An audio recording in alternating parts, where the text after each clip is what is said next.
Hey guys, কি খবৰ আপোনালোকৰ? মই পিংকু আৰু আপোনালোকে চাই আছে টেক দুনিয়া। বন্ধুসকল, আজি আমাৰ ভিডিঅ'ত চাম আমাৰ চিপিইউত কেনেকৈ ডিভিডি ৰাইটাৰ ছেট কৰে। তো বলক আমি ভিডিঅ'টো ষ্টাৰ্ট কৰোঁ।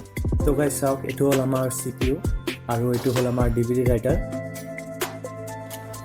আৰু এইটো হ'ল আমাৰ ছাটা কেবল, যিটো মাদাৰবোৰ্ডৰ লগত কানেক্ট হ'ব।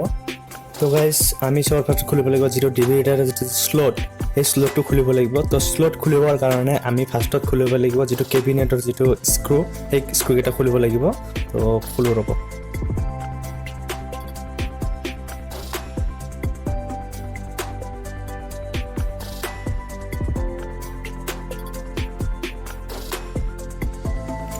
বন্ধুসকল, খুলি গ'ল আমাৰ কেবিনেট। তো বলক মাদাৰবোৰ্ডৰ ভিতৰত কি আছে দেখাওঁ।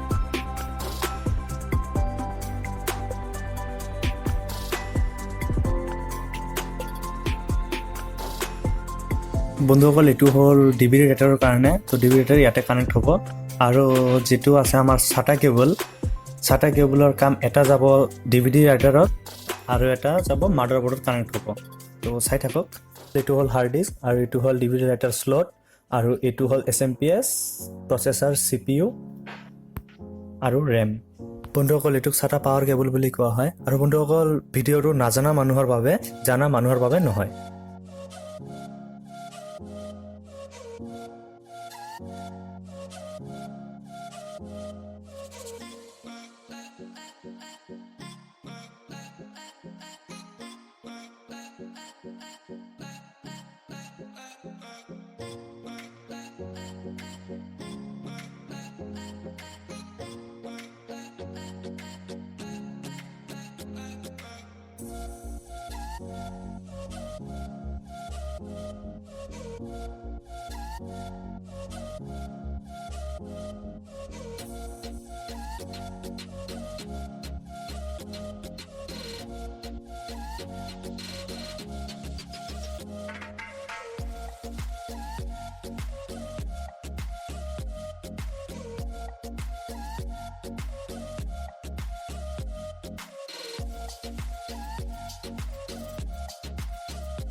ফাইনেলি বন্ধুসকল, লগোৱা হৈ গ'ল। তো বলক মনিটৰত চেক কৰি চাওঁ কানেক্ট হৈছে নে নাই।